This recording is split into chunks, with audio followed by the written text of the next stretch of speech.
하나님께서는 우리가 행복하게 살아가고 행복하게 신앙생활을 하기를 원하십니다. 믿으십니까?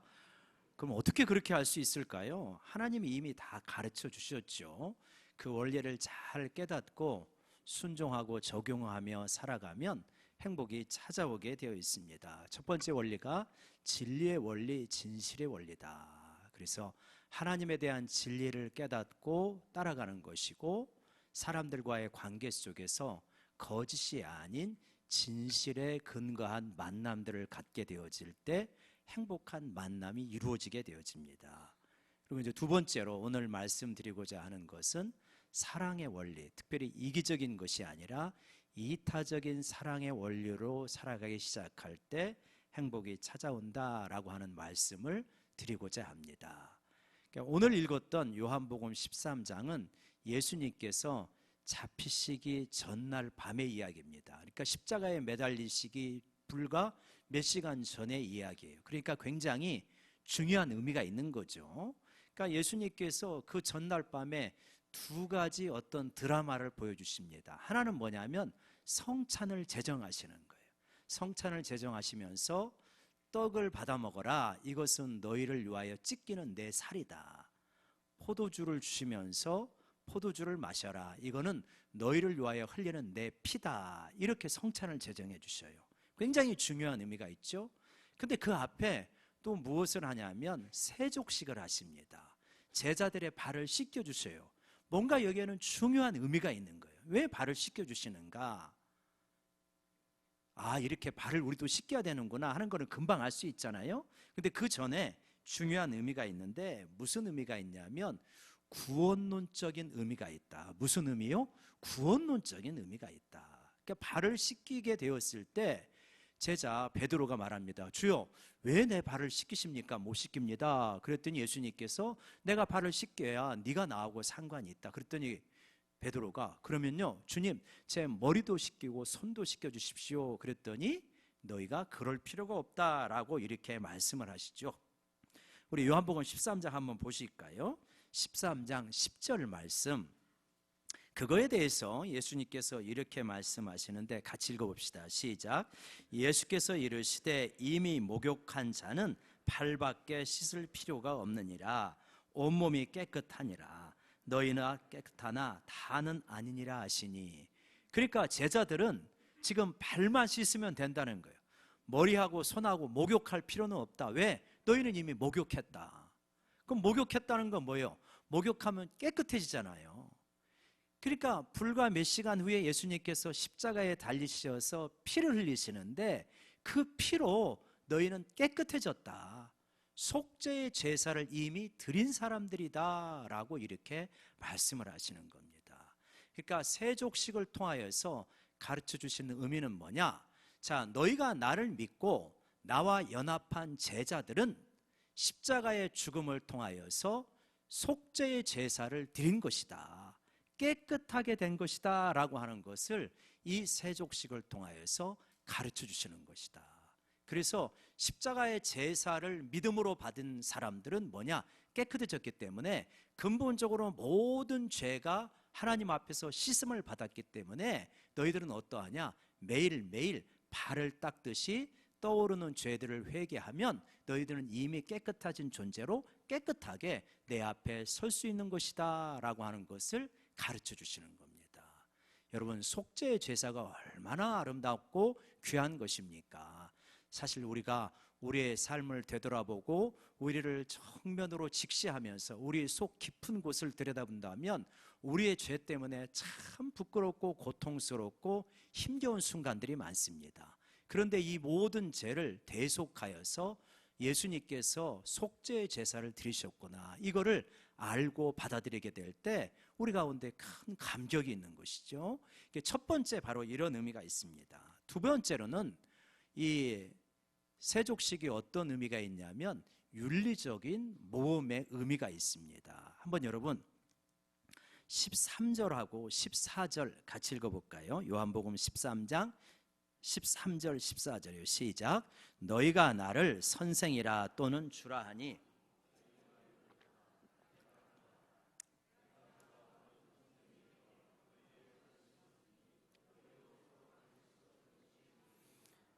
내가 주하고 선생이 되어서 너희 발을 씻겼으니 너희도 어떻게 하냐? 서로 발을 씻겨주는 것이 옳으니라. 발을 씻겨주는 것이 옳으니라.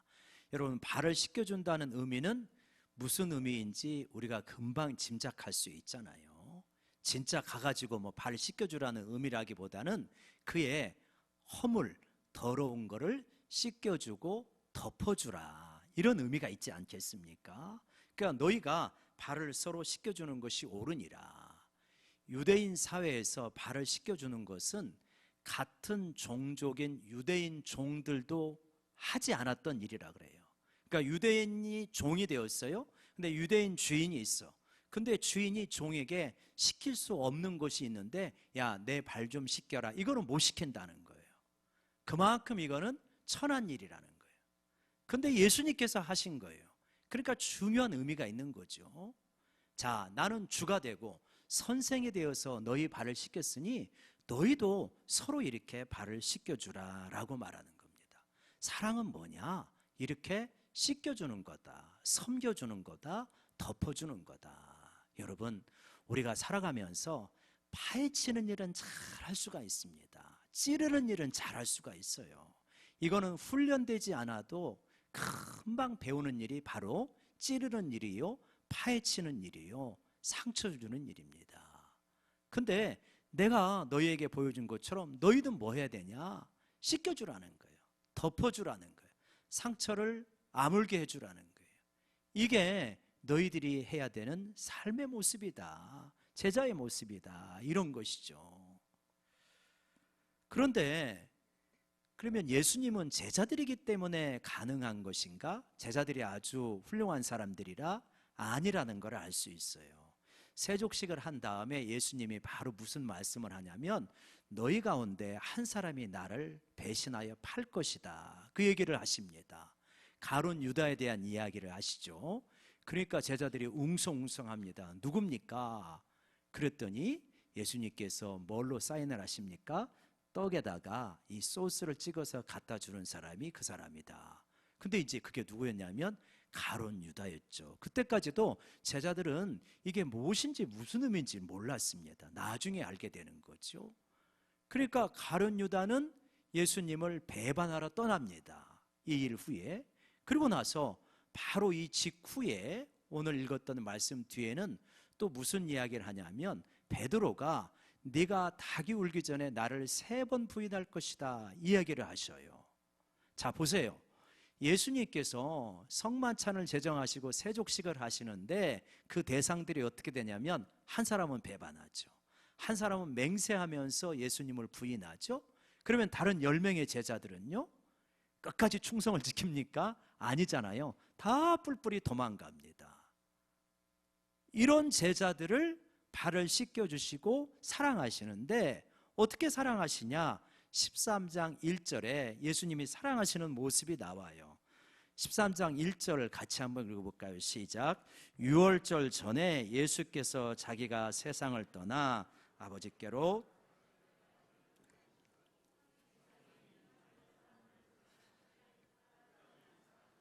우리 한번 외쳐봅시다. 끝까지 사랑하시니라.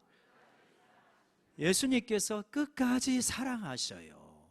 허물이 많습니다. 부인하고 도망치고 그러잖아요. 그렇지만 끝까지 사랑하신다. 오늘 우리도 마찬가지죠. 우리 허물이 얼마나 많습니까? 베드로처럼 부인할 수도 있는 사람이요, 다른 제자들처럼 도망할 수도 있는 사람들인데 예수님께서 끝까지 사랑하시더라. 그러면서 그 사랑을 너희에게 베풀었으니 내가 너희를 사랑한 것 같이 너희도 서로 사랑해라, 이러는 것입니다. 그러니까 어느 정도까지? 끝까지 사랑하려고 씨름해라 라고 말하는 거죠. 우리는 사랑을 거두어드리는 순간들이 있어요. 마음을 접고 사랑을 거두어드리는 순간들이 있습니다. 왜요? 베드로와 같은 모습이 보이기 때문에, 제자들과 같은 모습이 보이기 때문에, 유다와 같은 모습이 보이기 때문에 저 사람은 사랑할 수 없어. 사랑을 거둬들이잖아요. 저렇게 사람이 인사성이 없어, 저렇게 예의가 없어, 저렇게 무례해, 나하고 기질이 진짜 안 맞아, 거르는 것들이 너무 많은 거예요. 이런 거 거르는 것 때문에 자꾸만 사랑을 거둬들여요. 사랑을 주기보다는 거두어들여요. 예수님께서 자기 제자들을 사랑하시되 끝까지 사랑하시니라, 거둬들이지 않으셨다는 거예요. 심지어는 가룟 유다까지도 끝까지 사랑하시면서 그 길에서 돌아서기를 촉구하시지만 유다가 마음을 거두지 않습니다. 끝까지 결국은 그 잘못된 길을 강하고 망하게 되어지는 거죠. 그러니까 우리가 여러분, 너는 이렇기 때문에 내가 사랑 못해 라고 하는 것이 아니라, 여러분, 사랑을 거둬들이는 것이 아니라 끝까지 사랑할 수 있는 그러한 믿음을 가지시기를 주의 이름으로 부탁드립니다. 이게 이제 우리가 주님께서 우리에게 원하시는 모습이죠. 수준을 가지고 이런저런 이유 때문에 사랑을 거둬들이려면 사랑할 사람이 몇 사람 없어요. 다 흠결이 있는 거거든요. 그러면서 예수님께서 이제 새로운 계명을 주신다 말씀하시면서 너희는 서로 사랑하라 이렇게 말씀하시지 않습니까? 그러니까 예수님의 오심으로 말미암아 이제 새로운 언약 시대가 된 거예요. 그러니까 성경에는 언약이라는 중요한 단어가 있습니다.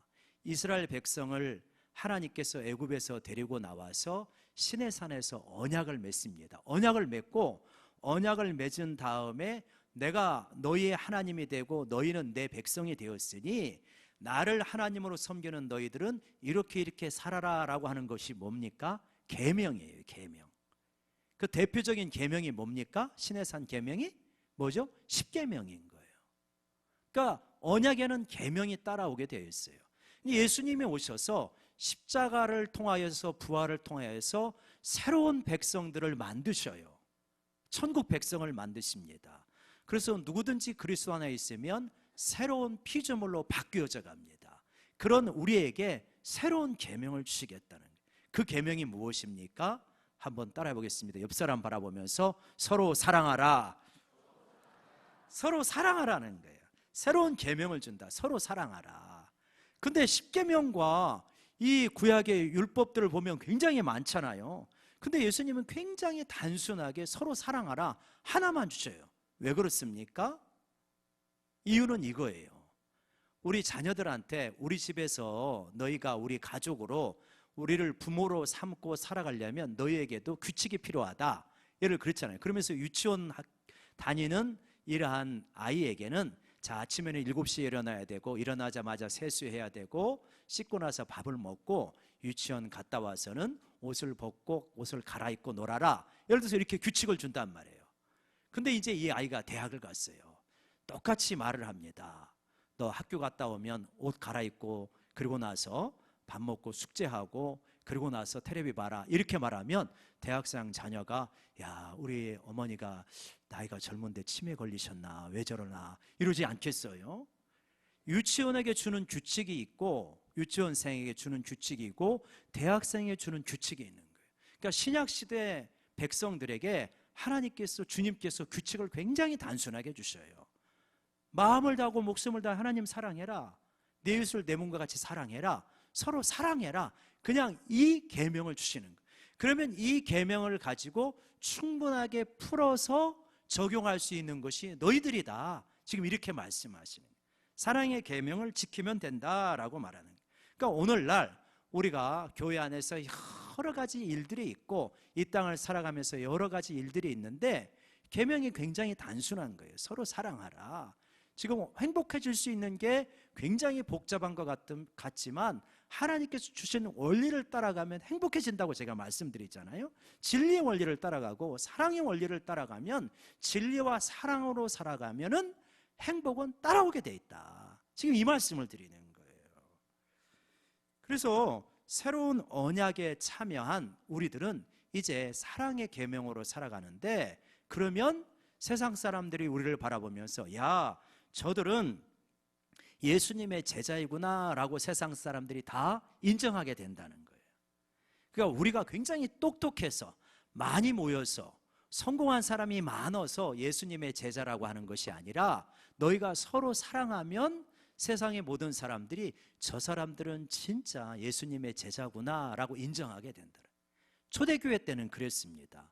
그래서 터툴리안이라고 하는 초대교회의 지도자가 뭐라고 그러냐면 로마의 사람들에게 한번 봐라, 예수 믿는 사람들처럼 사랑하는 사람이 있는지 한번 여러분이 봐라, 이렇게 자신 있게 말했어요. 왜 그러냐면 그 당시에 로마 시대가 굉장히 음란하고 그런 부분들이 많으니까 고아들을 갖다가 버립니다. 이거를 다 거두어서 키우는 사람이 예수 믿는 사람들이었어요. 질병 걸리고 문둥병 걸리고 그러면은 다 배척을 하고 멀리 하는데 이들을 돌보는 사람들이 예수 믿는 사람들이었어요. 다 로마 시대에 많은 사람들이 바람 피고 첩을 두고 애인을 두고 그러는데 이들만은 일부 일처제를 고집하면서 거룩하게 가정을 꾸며가는 거예요. 그러니까 로마의 귀족들이 자기들이 같이 노는 여인들하고는 부인을 거기가서 찾지는 않아요. 놀 때는 놀더라도 부인은 그리스도인 가운데 얻어야 되겠다, 이런 사람들이 나오는 거예요. 그러니까 터툴리안이 그렇게 말하는 거예요. 자 봐라, 니네가 기독교를 핍박하는데 진짜 이 사람들처럼 사랑하는 사람이 있는지 봐라 라고 이렇게 변증을 합니다. 그만큼 자신이 있는 거죠. 오늘날 우리의 모습들을 보면 야, 우리가 많이 미치지 못하는구나, 진짜 우리가 좀 깨어서 사랑해야 되는구나 하는 걸 알 수 있죠. 우리에게 이러한 저분들이야말로 진짜 예수 믿는 사람들인가 보구나 하고 감동을 주는 사람들이 있습니다. 그래서 2006년도 10월에 미국의 펜실베니아, 거기에 이제 아미시 공동체 사람들이 살아가는데 이 사람들은 17세기, 18세기의 생활 방식을 고집하면서 그러면서 어떤 그러한 차라든가 이 자동차, 그 다음에 현대 문명의 이기, 컴퓨터를 쓰지 않고 타자기를 쓰고요, 차를 쓰지 아니하고 이러한 그 마차를 타고 다니고 그렇게 합니다. 그런 것들이 환경을 오염하고 그렇기 때문에 그러는 거죠. 그러한 어떤 고집스럽게 옛날 생활 방식을 추구하면서 살아가는 아미시 공동체가 있는데 2006년 10월에 이들에게 청천벽력 같은 일이 생깁니다. 뭐냐면 아미시 공동체에서 우유를 이제 젖소 같은 것도 기르고 그럴 거 아니에요. 농업, 목축업 이런 걸 하니까. 그러니까 우유를 받으러 오는 사람이 있었는데 이 사람이 자기 어린아이가 죽으니까 하나님을 원망해가지고 아미시 공동체의 아름다운 그 순수한 아이들을 볼 때마다 너무 하나님께 대해서 화가 나는 거예요. 그래가지고 그 학교, 거기서 조그마한 학교였는데 한 10여 명이 공부하는 학교에 총을 들고 들어갑니다. 그리고 문을 닫고 아이들을 줄 세워놓고 총으로 쏩니다. 10명의 아이 가운데 5명이 죽고요, 다른 5명의 아이가 크게 상처를 입고 평생 장애로 살아가게 되었습니다. 그리고 본인은 거기서 자살을 하게 되어집니다. 근데 이 사건이 미국 사회나 여러 이 세계의 사람들에게 충격을 보는데 두 단어 때문에 그렇습니다. 10명의 아이들을 총으로 세워놨는데 이 가운데 아이들을 가르치는 선생님, 그 선생님이나 언니들이 뭐라고 그러냐면 총을 들고 산 이 범인에게 Shoot me first, 나를 먼저 쏘세요. 그러면서 동생들을 뒤로 세우고 자기가 먼저 총을 맞아서 죽어가는 거예요. 그러면서 동생들을 나를 쏘고 이 동생들은 내보내달라, 이렇게 한 거예요. 그리고 나서 이제 이 범인이 거기서 자기 총으로 자살을 했다고 그러지 않았습니까? 이 범인의 장례식이 있잖아요. 장례식이 있는데 아미시 공동체의 대표들이 가가지고 장례식에 참석하는 거예요. 그리고 이 범인의 가족들을 위로하는 거예요. 그러면서 용서를 선포하는 거예요. 우리는 다 여러분을, 범인을 포함해서 가족들을 용서합니다. 용서를 선포하는 거예요. 심지어는 살해된 아이의 부모가 이 범인의 가족들을 초청해가지고 식사를 대접하면서 위로하는 장면이 있습니다. 세계가 이 모습을 바라보면서 충격을 받은 거죠. 원한을 갚기에 급급한 세계 속에서 이렇게 용서하는 사람도 있구나. 그래서 아미시 공동체를 바라보면서 두 단어를 기억하는 거예요. Shoot me first, 나를 먼저 쏘세요. Forgiveness, 용서. 이 두 단어를 기억하게 된 것입니다. 이것이 새 언약의 백성들의 삶의 모습이구나 하는 거죠. 여러분, 어떻게 우리가 이렇게까지 사랑할 수 있을까요? 우리들 대부분 사랑도 일종의 훈련이고 역량인데 하루아침에 이렇게 될 수 있겠습니까? 비유적으로 말하면 우리 사랑의 근육은 너무나 약해요. 조그만한 일도 용서하기가 힘들어 하는데 원수 사랑 나아가기는 너무 힘든, 그럴지 모르겠어요. 그러니까 우리에게서 사랑의 근육은 약하고 세상의 욕심의 근육은 강하고 두려움은 근육은 강하고, 이런 것이 우리의 모습입니다. 그래서 올 한 해 우리가 하나님 앞에서 사랑의 근육을 단련할 수 있는 그러한 저희 모두가 되기를 원합니다. 갑자기 헬스클럽에 가서 어떻게 100kg를 들겠어요? 처음에 가면 10kg도 낑낑대면서 들지만 10kg, 20kg, 30kg 들다 보면 나중에 100kg 드는 것처럼 사랑도 마찬가지예요. 작은 것부터 사랑하게 되어질 때 이제 사랑의 근육이 단련되어서 이분들과 같은 그러한 수준으로까지 나아갈 수가 있는 거죠. 주님이 그걸 원하시는 거죠. 그러면 어떻게 이 사랑을 우리에게 적용할 수 있을까? 저는 한 5가지 정도 우리가 올 한 해 단련해야 될 사랑의 근육의 실천적 적용, 이렇게 한번 목표를 세워봅니다. 첫 번째입니다. 사랑의 계명 첫 번째, 우리 한번 읽어볼까요? 시작. 좀 덜 똑똑하게, 좀 더 따뜻하게. 예, 넉넉한 나무와 앙상한 나무로 비유할 수 있겠죠. 그러니까 앙상한 나무가 되지 말고 좀 넉넉한 나무가 되어서 그늘이 좀 넓었으면 좋겠다. 그래서 새도 깃들고 짐승도 오고 이러는 거죠. 누가? 당신이, 목사님이, 장로님이, 권사님이 그렇게 하지 말고 누가? 내가. 이거 적용, 다른 사람에게 적용하기는 너무 쉬워요. 나에게 적용해야 되는 것이지. 우리가 어려서부터 늘 교육을 받는 게 좀 더 똑똑한 교육을 많이 받았어요. 좀 더 똑똑해야 된다. 그래야 대학도 좋은 데 들어가고, 그래야 회사도 좋은 데 들어가고, 그래야 결혼도 좋은 사람하고 하고, 늘 똑똑한 교육을 많이 받았어요. 필요합니다. 근데 여러분, 우리가 인생사를 이렇게 쭉 살아가다 보니까 진짜 어떤 사람하고 같이 있고 싶으세요? 어떤 사람하고 같이 살고 싶으세요? 좀 더 똑똑한 사람입니까? 좀 더 따뜻한 사람입니까? 좀 더 따뜻한 사람이잖아요. 주님이 좀 그렇게 하라는 거예요. 서로 사랑하는 게 뭐냐? 좀 더 좀 따뜻해라. 좀 더 좀 품을 넓혀라. 이 사람은 이것 때문에 안 되고, 저 사람은 저것이 못마땅하고, 이 사람은 이 모양이 싫고 저 사람은 저 꼴이 싫고, 이렇게 하지 말아라. 원수 사랑까지는 못 나가더라도 좀 품을 좀 넓게 가져라. 이게 주님이 우리에게 원하시는 모습이다. 물론 불의까지도 기뻐하라, 그건 아니죠. 당연히 사랑은 불의를 기뻐하지 않으니까 악과 불의는 우리가 함께 갈 수 없지만 품은 넓게 가져야 좀 덜 똑똑해지시고 좀 더 따뜻해지시는 한 해가 되기를 원합니다. 그럴 때 이 가운데 이 주님의 사랑이 있는 것 같아 라고 느끼지 않겠어요? 두 번째, 이거요, 제가 이거 올릴 때 많이 망설였습니다. 이걸 올려야 되나 말아야 되나 고민 많이 했어요. 같이 한번 읽어봅시다. 시작. 인사를 잘하자. 인사만 잘해도 먹고는 산다. 인사만 잘해도 먹고는 산다. 뭘 그렇게 유치하게 이런 말을 하느냐라고 말할 수 있지만 이게 우리의 수준입니다. 안타깝지만 저 입장은 그래요. 우리 성도님들이 한 주간 동안 어렵게 살다가 주일날 와가지고 은혜 받고 힘 얻어서 또 한 주간 동안 힘있게 살아야 되거든요. 그렇잖아요. 다들 그런 마음으로 오시잖아요. 참 버겁게 이번 한 주 살았다.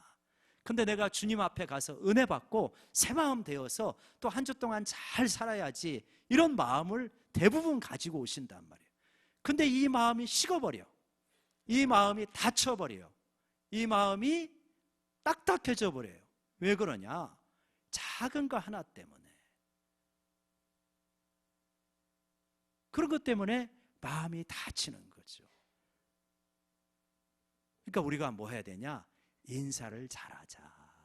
너무나 작은 실천이지만 이것도 잘 안 되는 경우들이 있고, 어떤 분은요 사실 인사를 내가 교만하고 무시해서 인사를 잘 안 하는 게 아니라 쑥스러워서 못 하시는 분들이 대부분이에요. 그렇지만 이걸 좀 극복해야 된다. 엘리베이터 타시면 먼 산 바라보고 스마트폰 자꾸 하시지 말고 그냥 아유 잘 지내셨어요 이렇게 따뜻하게 한마디 주고, 특히 또 하나, 여러분 혹시 마음이 상하고 상처가 되었다고 인사 안 받고 그러시면 안 됩니다. 이거 참 이거 안 이쁜 거예요. 주님에게 책망받을 일이에요. 한번 따라해보세요. 인사를 잘하자. 인사를 잘 받자. 예, 이게 주일날 오전에 해야 될 내용인지 모르겠지만 아무튼 실제적으로 우리에게 필요한 거니까 이래야 돼. 이게 주님이 원하시는 거죠. 세 번째로 서로 사랑하는 실천적 지침은, 우리 한번 읽어봅시다. 시작. 부정적인 말에 구할은 손해다. 그 자리에 없는 사람 이야기하지 말자. 예, 이것도 뭐 우리 사실 굳이 설명이 필요 없는 것이지만 여러분 교회에서 상처받는 게 별거 아니더라고요. 그 말이 부정적인 말일 때 상처받고 그 자리에 없는데 그 사람의 이야기를 이렇게 저렇게 이야기한 것들이 돌고 돌아서 결국 그 사람에게 큰 상처가 되어지는 경우가 한두 번이 아니잖아요. 우리 무수히 경험하잖아요. 교회처럼 말이 빠른 곳이 어딨냐. 어떤 사람은 그렇게 말합니다. 교회에서 말은 빛의 속도보다 빠르다. 이게 뭡니까 이게.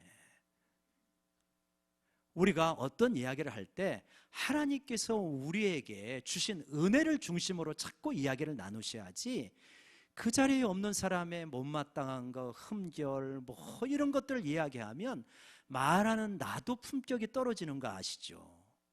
듣는 사람도 은혜가 안 되는 거 아십니까? 그것이 전달되어지면 사이가 나빠질 수밖에 없는 거예요. 나에 대해서 좋지 않게 이야기했는데 어떻게 사이가 좋게 되겠습니까? 뭔가 눈빛이 달라지는 거예요. 그래서 우리가 이런 부분을 굉장히 조심해야 된다. 그래서 혹시 나는 그러지 않는데 누가 그 자리에서 없는 사람의 이야기, 부정적인 이야기하면 우리 올해 목사님이 둘째 주에 이런 말 하지 말라고 하지 않았느냐, 우리 좀 은혜 받은 이야기 나눕시다 하면서 스톱을 해야 돼요. 그리고 계속 그 얘기를 하려고 하면 그 자리를 떠나셔야 돼요. 그게 덕이 되는 모습이다. 네 번째로 이런 겁니다. 우리 한번 같이 읽어볼까요? 시작. 척지지 말자. 척진다라고 하는 뜻은 뭐냐면 다른 사람과 원한을 산다는 뜻입니다. 원수지간이 된다는 말이에요. 그러니까 세상 상식으로도 그렇습니다. 100명의 친구보다도요, 내 인생 100명의 친구가 내게 주는 유익보다 한 사람의 원수가 내게 주는 아픔이 더 큰 겁니다. 그래서 이 세상을 지혜롭게 살아가려면 척지는 사람이 없어야 되는 거예요. 자, 예를 들어서 설날에 우리 친척이 30명이 모입니다. 29명하고 사이가 좋아. 한 명하고 사이가 안 좋아.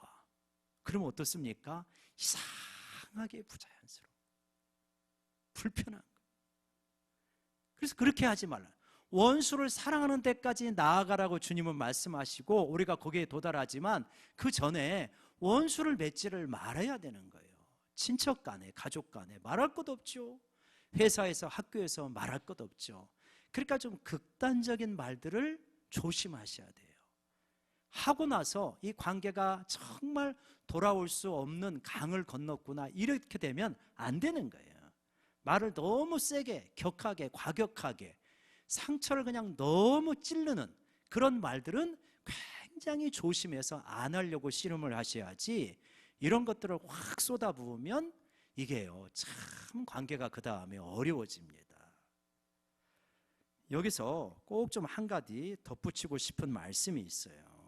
여러분, 우리가 하나님 앞에 여러 가지로 섬기십니다. 교회에서 여러 가지로 섬기시는데 차량으로, 교사로, 찬양대로, 찬양팀으로, 주방에서 뭐 여러 가지 형태로 다 섬기잖아요. 다 섬기면서 혹시라도 그런 일 때문에 내 마음속에 자꾸만 미운 생각이 든다. 이거 진짜 많이 기도하셔야 돼요.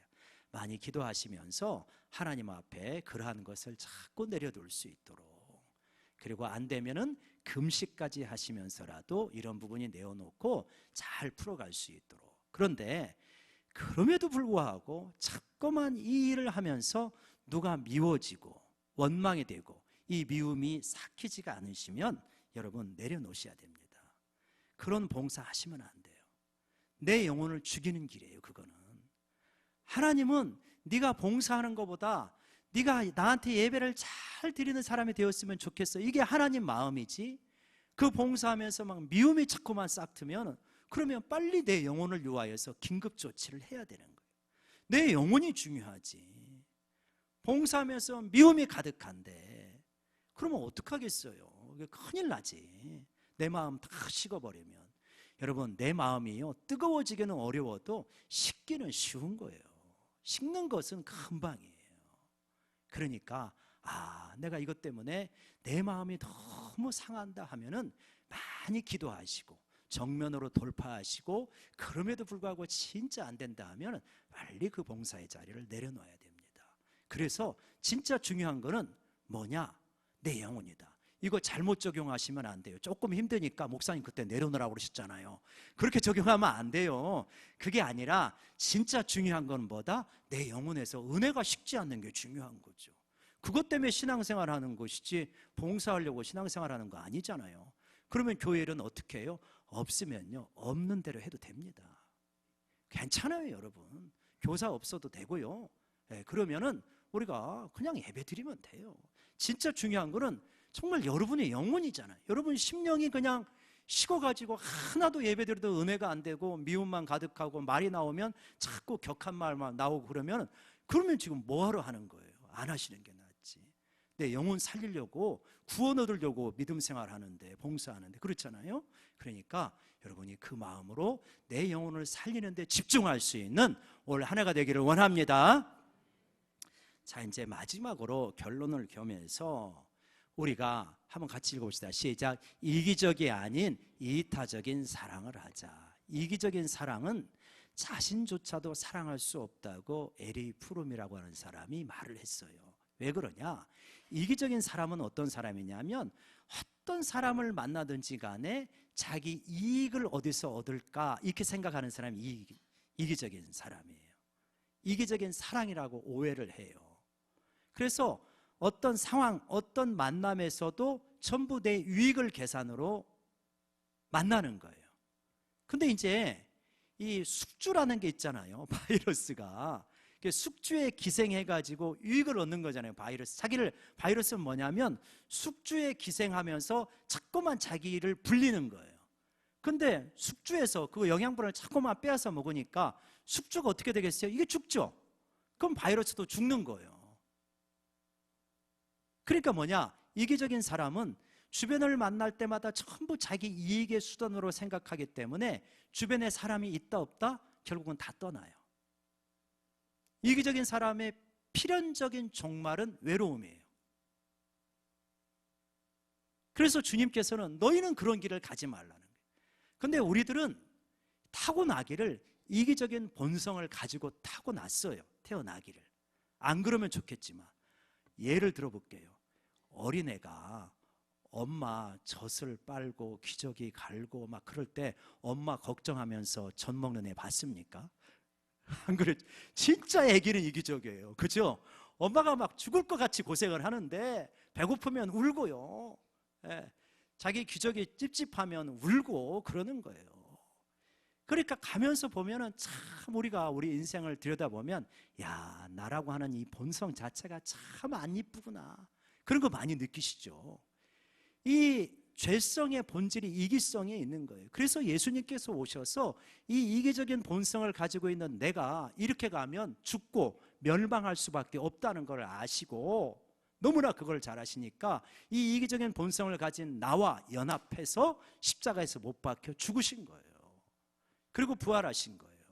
그럼 뭐냐? 예수를 믿는 것을 아주 단순하게 정의를 하면 이기적인 본성을 벗어버리고 이타적인 사람으로 변화되는 과정이다 라고 이렇게 설명할 수 있어요. 백혈구는 뭐냐? 바이러스는 숙주에게서 자꾸만 자기를 불리고 그래서 숙주를 죽이고 자기도 죽는 건데, 그러니까 이기적인 사람은 결국은 죽어요. 백혈구는 반대예요. 백혈구는 뭐냐면 병균이 들어오면 자기가 죽으면서 그 병균을 몰아내는 거, 죽이는 거죠. 그러니까 자기가 죽으면서 전체 몸을 살리는 거예요. 이게 백혈구 아닙니까? 주님이 죽으심으로 우리들이 살아났어요. 하늘의 밀알이 땅에 떨어져 썩으면 많은 열매를 맺는 거예요. 내가 죽으면 사는 거예요. 나도 살고 이웃도 살고. 근데 내가 악착같이 나를 불리면 나도 죽고 숙주도 죽고 이웃도 죽고. 그래서 주님은 뭐라 그러시냐? 너희는 바이러스와 같은 사람이 아니라 백혈구와 같은 존재가 되어라. 주님이 우리에게 말씀하시는 줄로 믿습니다. 여러분, 사랑의 원리로 살아가면 행복해질 수밖에 없어요. 근데 그 사랑의 원리는 뭐냐? 사랑의 원리는 내가 죽고 예수로 사는 거예요. 내 안에 이기적이고 욕심 많은 내가 죽고 예수님의 사랑의 원리와 진리의 원리로 살아가게 되어질 때, 그때 어떻게 되어지냐? 행복이 오는 거예요. 행복을 찾아가서 오는 게 아니라 원리를 따라, 하나님이, 주님이 우리에게 주신 원리를 따라 살아가면 행복은 오게 되어 있다. 여러분, 올 한 해 특별히 사랑의 원리로, 내가 죽고 예수로 사는 그 원리로 사랑하면서 행복해지시는 여러분의 생활, 또 신앙생활이 되시기를 주의 이름으로 축원합니다. 축원합니다. 이 찬양을 좀 시간